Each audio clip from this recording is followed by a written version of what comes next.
नमस्कार मित्रों, देसी ट्यूशंस में आपका स्वागत है। इस वीडियो में हम सीखने वाले हैं 8th standard Maharashtra board new syllabus history का 9th चैप्टर, जिसका नाम है last phase of struggle for independence. ये इसका दूसरा वीडियो है। आगे बढ़ने से पहले मेरे आपसे रिक्वेस्ट है कि प्लीज़ मेरे वीडियो को लाइक कीजिए, अपने दोस्तों के साथ भरपूर शेयर कीजिए। कुछ डाउट्स हो तो नीचे कमेंट कीजिए, मेरे चैनल को सब्सक्राइब कीजिए। अगर आप मेरे दूसरे वीडियोस देखना चाहते हैं तो मैंने उनकी लिंक डिस्क्रिप्शन में शेयर की है, वहाँ पर जाकर आप मेरे दूसरे वीडियोस भी देख सकते हैं। तो चलिए शुरू करते हैं। एस्टेब्लिशमेंट ऑफ पैरेलल गवर्नमेंट यहां तक हुआ था, अभी यहां से आगे देखते हैं। At some places in the country British officers were driven out and the people's government was established. कई जगह पर क्या हुआ, भारत में स्वतंत्रता सेनानियों ने क्या किया, फ्रीडम फाइटर्स ने ब्रिटिश ऑफिसर्स को अपने रीजन से, अपने गांव से बाहर निकाल दिया और वहां पर लोगों का राज्य प्रस्थापित कर दिया।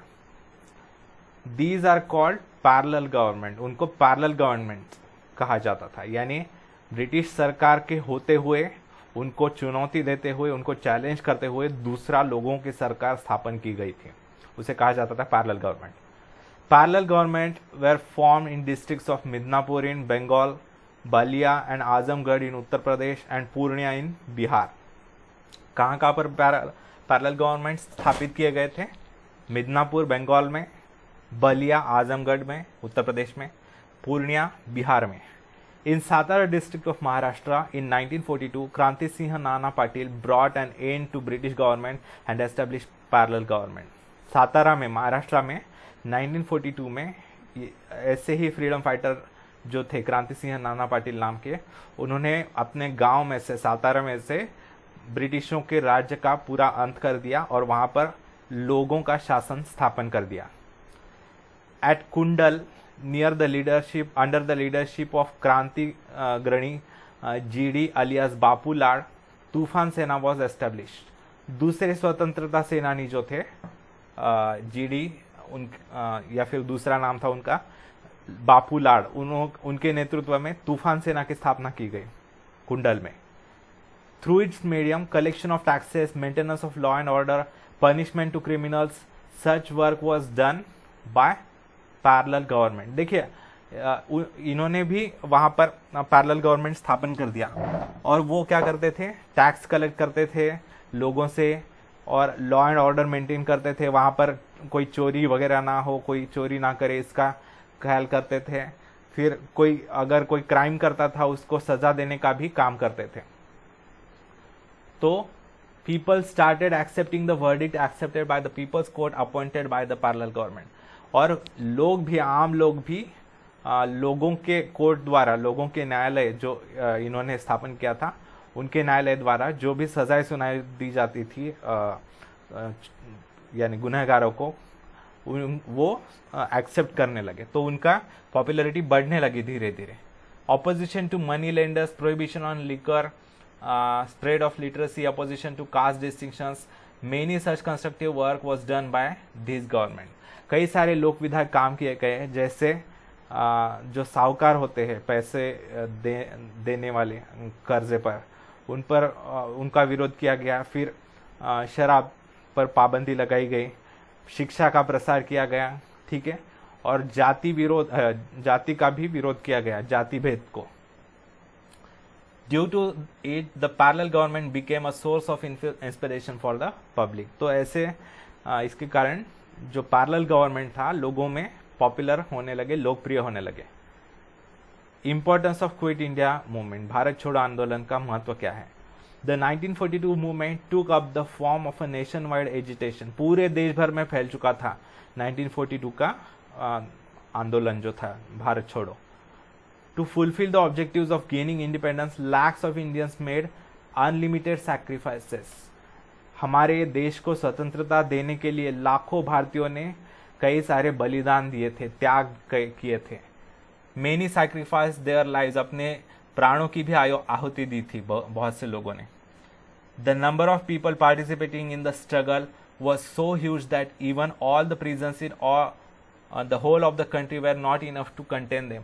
लोगों ने इतना जोश था, लोग इतना जोर शोर से आंदोलन कर रहे थे कि ब्रिटिश सरकार के पास जेल भी भर गए थे उनके, जेल में भरने के लिए जगह भी नहीं थी, इतने जेल पूरे भर गए थे, इतने अभी उनको और लोगों को कैद करने के लिए जगह ही नहीं बची थी। The patriotic songs compose by Sane Guruji, Rashtrasant Tukdoji Maharaj and others increase the enthusiasm of the agitators. कई सारे कवियों ने और संतों ने देशभक्ति पर गीते बनाए रचे, जैसे सानी गुरुजी हो गए, राष्ट्रसंत तुकडोजी महाराज हो गए। इन्होंने आंदोलनकारियों में बहुत उत्साह बढ़ाया। This nation wide movement is also called August Kranti. ये जो आंदोलन था उसको अगस्त क्रांति के नाम से भी जाना जाता है। अगस्त क्रांति मैदान भी है हमारे यहाँ। इंडियन नेशनल आर्मी, जिसे आजाद हिंद सेना भी कहा जाता है। Netaji Subhash Chandra Bose took phenomenal efforts for gaining independence of India. Netaji Subhash Chandra Bose का बहुत ही ज़्यादा महत्वपूर्ण उनका रोल है, उनकी भूमिका बहुत ज़्यादा है। शायद नेताजी सुभाष चंद्र बोस और उनके आज़ाद हिंद सेना ना होती तो हमें कभी आज़ादी ना मिली होती। On the eastern borders of India thousands of Indians stood in readiness to fight against the British. Bharat के पूर्वी बॉर्डर पर, जैसे आसाम हो गया, जो नॉर्थ ईस्टर्न इंडिया है, वहाँ पर हजारों भारतीय लड़ने के लिए खड़े हो गए ब्रिटिशों के विरोध में। All these soldiers belong to Azad Hind Sena. ये सारे सैनिक जो थे आज़ाद हिंद सेना के थे, जो नेताजी सुभाष चंद्र जी ने स्थापन की थी। Netaji Subhash Chandra Bose was their leader. उनके जो नेता थे नेताजी सुभाष चंद्र बोस थे। Subhash Chandra Bose was an important leader of Indian National Congress. Subhash Chandra Bose एक आईसीएस ऑफिसर थे। उन्होंने आईसीएस की एग्ज़ाम क्वालिफाई की थी, बहुत ही इंटेलिजेंट थे, लेकिन उन्होंने ब्रिटिशों के नौकरी करने से ज़्यादा देशभक्ति करना उसको प्रेफर किया, देश की सेवा करना। तो उसके कारण उन्होंने इंडियन नेशनल कांग्रेस ज्वाइन की। He grace the position of president of congress twice. वो दो बार कांग्रेस के अध्यक्ष के तौर पर चुने भी गए थे। As per his opinion, while England was engaged in Second World War, the Indians should take advantage of it and make the movement more intense. उनके विचार से, सुभाष चंद्र बोस जी के विचार से, जब इंग्लैंड 1939 के बाद सेकेंड वर्ल्ड वॉर में बिजी था, तो उन्होंने कहा था कि यही हमारा असली अवसर है, मौका है, इसी समय का हमें लाभ उठाते हुए हमारा आंदोलन तेज करना चाहिए और ब्रिटिशों को जूते मारकर बाहर निकालना चाहिए। If necessary, India should seek the help of enemies of England. उनका यह भी कहना था कि अगर जरूरत पड़े तो भारत के इंग्लैंड के जो ब्रिटिशों के जो विरोधी देश है, जैसे सेकेंड वर्ल्ड वॉर में ब्रिटिशों के खिलाफ जो लड़ रहे थे, जैसे जर्मनी हो गए, जापान हो गए, उन देशों की भी मदद लेनी चाहिए, ऐसा उनका मत था। But there arose difference of opinion between him and other senior leaders of Congress. लेकिन उनका ये एग्रेसिव जो मत था, उसके साथ बहुत से कांग्रेस के नेता मतभेद रखते थे, यानी वो नहीं मानते थे कि ये सही ओपिनियन है, ऐसा नहीं मानते थे। तो बाकी नेहरू जी भी काफी विरोध करते थे उनको। तो as a result Subhash Chandra Bose resign from the position of president. तो इसके कारण सुभाष चंद्र बोस जी ने कहा कि मैं इस तरीके से काम नहीं कर सकता, मैं अपने पद से त्याग पत्र देता हूँ, प्रेसिडेंट ऑफ कांग्रेस के पद से त्याग पत्र दे देता हूँ, इस्तीफा दे देता हूँ, और मैं अपना इंडिविजुअल अपने तरीके से स्वतंत्रता संग्राम लड़ूंगा। To place his views in front of people, he founded a party known as forward bloc. लोगों के सामने अपने विचार रखने के लिए उन्होंने अपनी पार्टी बनाई, जिसका नाम था फॉरवर्ड ब्लॉक। ये वो लोगों में बहुत ज़्यादा पॉपुलर थे। उस समय नेताजी सुभाष चंद्र बोस सबसे ज़्यादा पॉपुलर लीडर थे भारत के। Through his speeches Netaji appeal to Indians to revolt against British rule. Netaji Subhash Chandra Bose ji ने पूरे भारतीयों को अपने भाषणों में से आह्वान किया कि ब्रिटिश शासन के खिलाफ विद्रोह कर दीजिए और बिल्कुल शस्त्र उठा लीजिए हाथों में। ड्यू टू, उन्होंने कहा कि ये अहिंसात्मक आंदोलन वगैरह से ये ब्रिटिश वाले मानने वाले नहीं है, इनको बहुत ज़्यादा मतलब जैसे कि तैसा उत्तर देना आवश्यक है, तभी ये मानेंगे। Due to it the government imprison him. तो ऐसे उनके भाषणों के कारण ब्रिटिश गवर्नमेंट ने उन्हें कैद कर लिया। Subhash Chandra Bose went on fast unto death in the prison, due to which the British government intern him in his resident. उन्हें जेल में डाला गया था, तो उन्होंने वहां पर सुभाष चंद्र बोस ने आमरण उपवास करना शुरू कर दिया। यानी मरने तक मैं कुछ खाना नहीं खाऊंगा जब तक आप मुझे जेल से बाहर नहीं निकालते। तो इससे डर कर, क्योंकि ब्रिटिश गवर्नमेंट बहुत डरती थी ब्रिटिश सुभाष चंद्र बोस से, क्योंकि वो बहुत लोकप्रिय नेता थे। अगर इनको कुछ हो गया तो देश पूरा देश ब्रिटिशों को जलाकर बाहर निकाल देगा। तो इस डर से उन्होंने जेल से बाहर निकालकर उनको घर में कैद कर रखा, नजर कैद। From there he escaped in disguise, उन्होंने अपना रूप बदल कर वहां से वो छूट गए अपने घर में से, ब्रिटिशों के नजर कैद से। इन अप्रैल 1941 ही रीच जर्मनी, जर्मनी को वो पहुंच गए 1941 में। जर्मनी जो था वो ब्रिटेन के विरोध में लड़ रहा था सेकेंड वर्ल्ड वॉर, तो उन्होंने सोचा कि जर्मनी की मदद लेकर हम आजाद हो सकते हैं, जर्मनी और Japan. There he founded the free India centre, वहां पर देखिए कितना उनका कर्तृत्व कितना बड़ा था। उन्होंने विदेश में जाकर भी हमारे देश के लिए आवाज उठाई, जहां पर तो हमारे लिए कोई जगह नहीं थी भारतीयों के लिए। वहां पर फ्री इंडिया सेंटर शुरू किया। From the Berlin radio station in Germany he appeal to Indian people to join in an arm struggle. Berlin radio जो जर्मनी की राजधानी है, वहां पर रेडियो स्टेशन बनाया और वहां से वो भारतीय लोगों को भाषण करके रेडियो पर बताने लगे कि सशस्त्र सेना बनाएंगे ब्रिटिशों के खिलाफ, क्योंकि ये अहिंसात्मक आंदोलन से वो नहीं मानने वाले।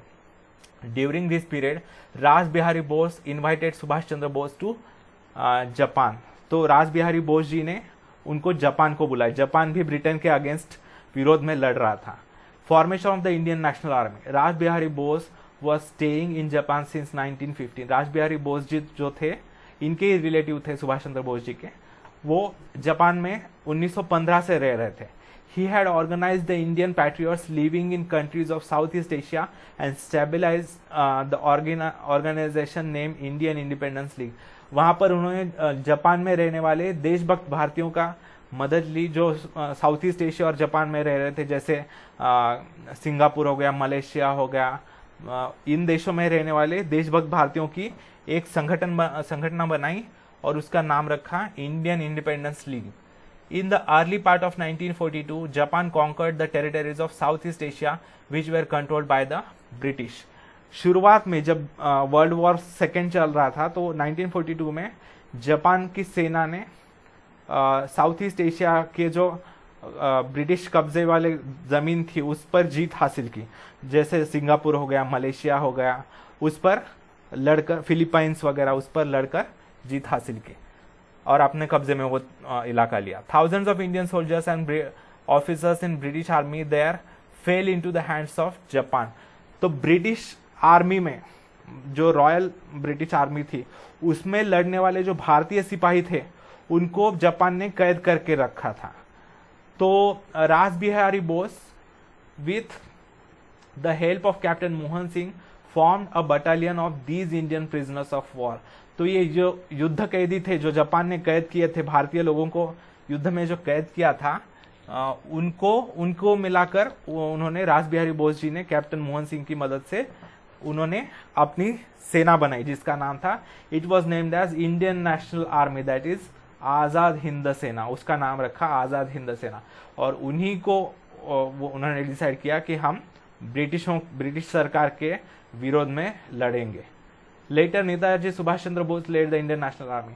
बाद में उसके प्रमुख नेताजी सुभाष चंद्र बोस बन गए। In October 1943 Netaji establish Azad Hind government in Singapore. October 1943 में नेताजी सुभाष चंद्र बोस ने आजाद हिंद गवर्नमेंट यानी स्वतंत्र भारत की सरकार की स्थापना कर दी। सिंगापुर से घोषित कर दिया उन्होंने कि आज से स्वतंत्र भारत की सरकार हम स्थापन करते हैं भारत के बाहर, और उसके प्रधानमंत्री मैं खुद रहूंगा, नेताजी सुभाष चंद्र बोस। यानी वैसे कहा जाए तो हमारे स्वतंत्र भारत के पहले प्रधानमंत्री जो थे वो नेताजी सुभाष चंद्र बोस थे। उन्होंने खुद को प्रधानमंत्री घोषित किया और उन्होंने कहा कि उन्होंने अपने मंत्री भी बनाए और उन्होंने इस गवर्नमेंट को 13 बाकी देशों ने, जर्मनी, जापान, ऐसे 13 देशों ने उसको मान्यता भी दी थी, रिकॉग्नाइज भी किया था। कैसा होता है जब कोई देश स्वतंत्रता घोषित करता है तब किसी दूसरे देशों का उसको मान्यता लगती है कि हम उसे मान्य करते हैं एज अ स्वतंत्र देश, तब उसे ये होता है। तब 13 देशों ने हमारे आजाद हिंद से सरकार को स्वीकार भी किया था कि हाँ, ये स्वतंत्र भारत की असली सरकार है और ब्रिटिशों ने उस पर कब्जा किया है, यानी जो नेताजी सुभाष चंद्र बोस है वो असली प्रधानमंत्री है और ब्रिटिशों ने उस पर गैर कानूनन कब्जा किया है, उसको स्वीकार किया था 13 देशों ने। Shahnawaz Khan, Jagannath Bhosle, doctor Lakshmi Swaminathan, Gurbaksh Singh Dhillon, Prem Kumar Sahgal were his chief associates, उनके मंत्री मंडल में ये सारे लोग थे और उनके जो सेना के सहकारी थे वो भी थे। Captain Lakshmi Swaminathan was the commander of Rani of Jhansi regiment. जो लक्ष्मी स्वामीनाथन जी थी, कैप्टन लक्ष्मी स्वामीनाथन, वो उन्होंने महिलाओं का अलग सा ये किया था, रेजिमेंट बनाया था, यानी टुकड़ी बनाई थी सेना की, महिला सिर्फ जिसमें थी, उसका नाम था रानी ऑफ झांसी रेजिमेंट। उसकी कमांडर कैप्टन लक्ष्मी स्वामीनाथन थी, यानी महिलाएं भी पीछे नहीं थी।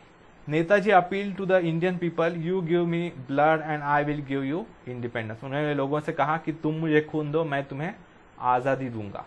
Achievements of Indian national army, जो ये आज़ाद हिंद सेना थी उसने क्या जीता था, क्या हासिल किया था।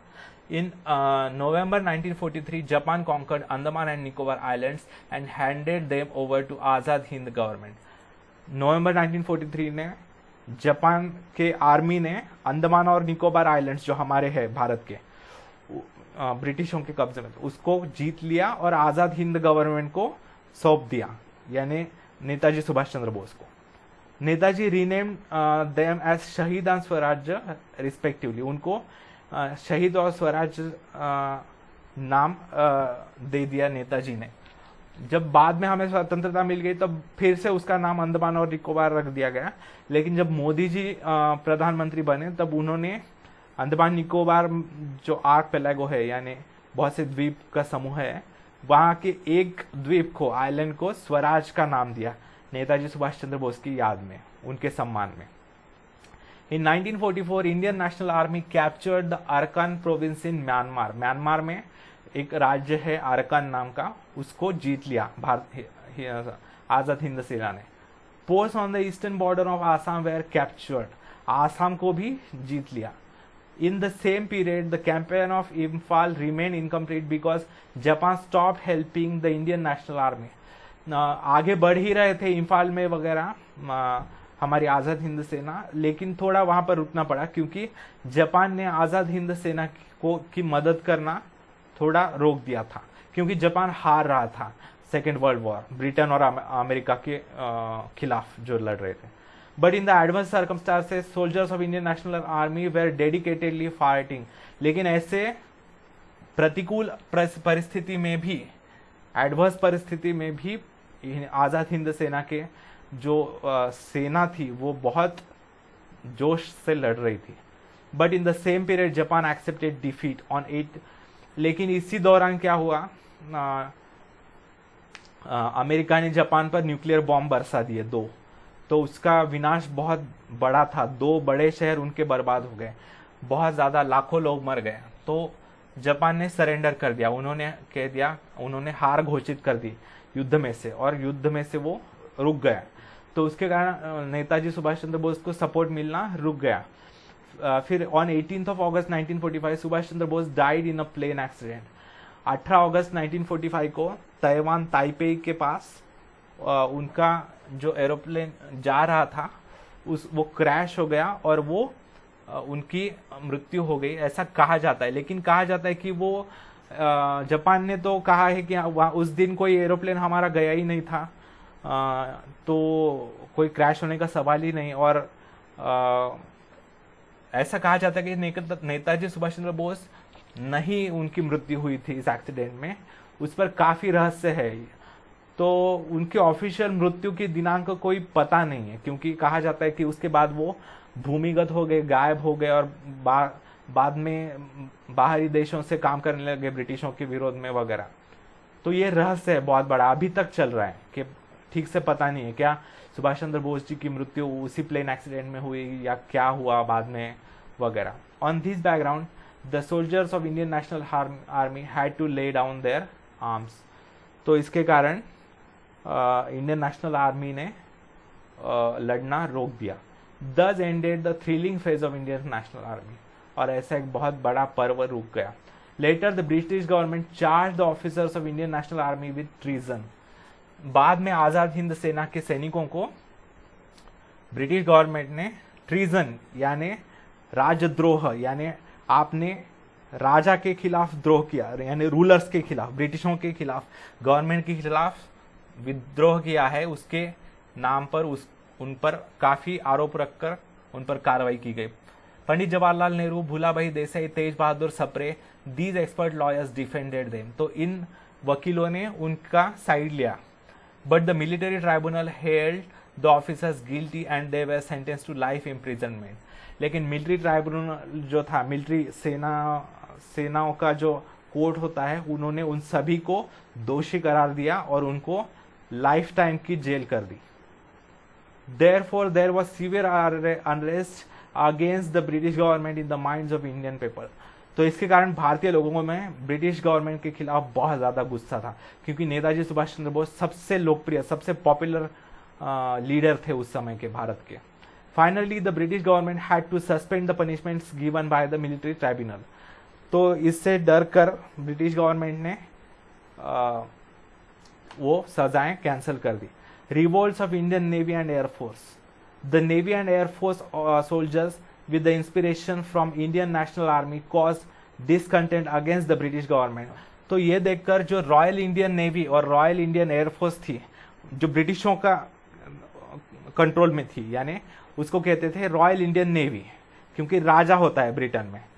तो रॉयल इंडियन नेवी यानी इंडिया के ही नेवी के लोग, नौसेना, लेकिन उसके प्रमुख कौन होंगे? British government. Royal Indian air force यानी एयरफोर्स जो होगा वो एयरफोर्स के सैनिक भारतीय होंगे, लेकिन उनको आदेश देने वाले ब्रिटिश होंगे ऑफिसर्स। तो royal Indian army, royal Indian navy, royal Indian air force के सोल्जर्स में बहुत ज्यादा गुस्सा हो गया और उनको प्रेरणा मिली कि यार हम ये गलत कर रहे हैं, हम ब्रिटिशों का साथ दे रहे हैं, तो हमें ब्रिटिशों का साथ नहीं देना चाहिए, हमें इनके खिलाफ लड़ना चाहिए। ये सोचकर वो ब्रिटिश गवर्नमेंट के खिलाफ लड़ने लगे। It burst out on the British worship तलवार इन Mumbai on 18 February 1946।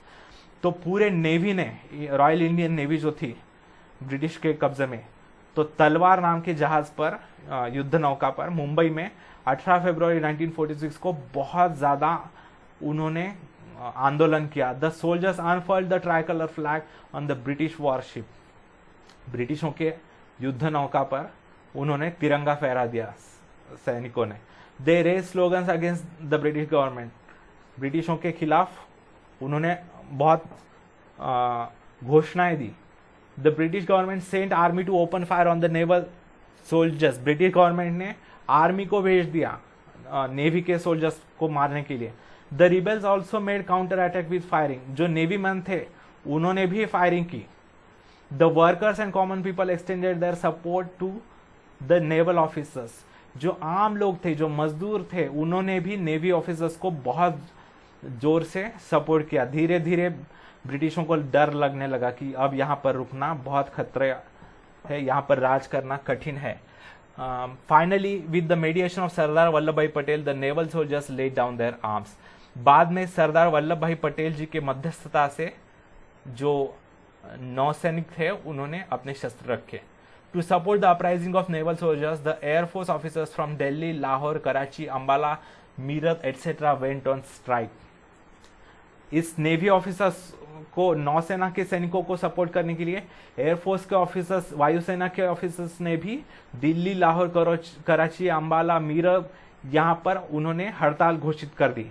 These revolts were a clear indication that the sentiments of discontent against the rulers had reached a climax। ये पूरे देश में आंदोलन चल रहा है, पूरे देश के आम लोग चिढ़ चुके हैं, देश के आर्मी के लोग चिढ़ चुके हैं, देश के नेवी के लोग चिढ़ चुके हैं, देश के एयरफोर्स के लोग आंदोलन कर रहे हैं। ये देखकर ब्रिटिश लोग पूरे डर गए, यानी उनको पता चला कि अब इस देश पर राज करना है, ये मुमकिन नहीं है हमारे लिए, इस देश पर राज करना आसान नहीं होगा, अभी इनको स्वतंत्र कर देना चाहिए। In this way, the period between 1942 to 1946 shook the foundation of British power in India। ऐसे करते करते धीरे धीरे 1942 से लेकर 46 में ब्रिटिशों का पावर पूरा हिल गया था, वो पूरे डर गए थे।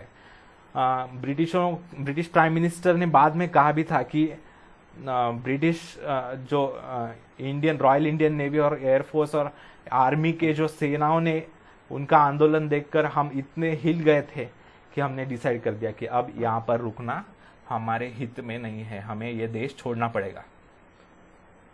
Through the quit India movement the severe discontent of Indian people against the British was express. Bharat छोड़ो आंदोलन की मदद से भी भारतीयों के बीच में जो गुस्सा था, जो रोष था ब्रिटिशों के विरोध में, वो दिखने लगा था। Army navy air force was the backbone of British power. इस देश पर राज किसकी मदद से कर रहे थे? वो आर्मी नेवी और एयरफोर्स की मदद से, भूसेना, नौसेना और वायुसेना की मदद से। वो तो उनका बैकबोन था।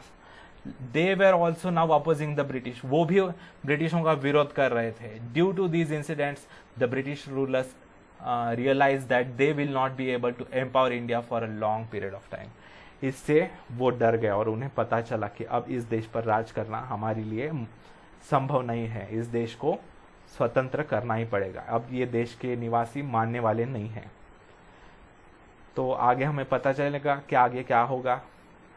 तो इस वीडियो में यहीं तक। अगर आपको मेरा वीडियो अच्छा लगे तो प्लीज़ मेरे वीडियो को लाइक कीजिए, अपने दोस्तों के साथ भरपूर शेयर कीजिए। कुछ डाउट्स हो तो नीचे कमेंट कीजिए, मेरे चैनल को सब्सक्राइब कीजिए। धन्यवाद मित्रों, आपका दिन बहुत बहुत शुभ जाए।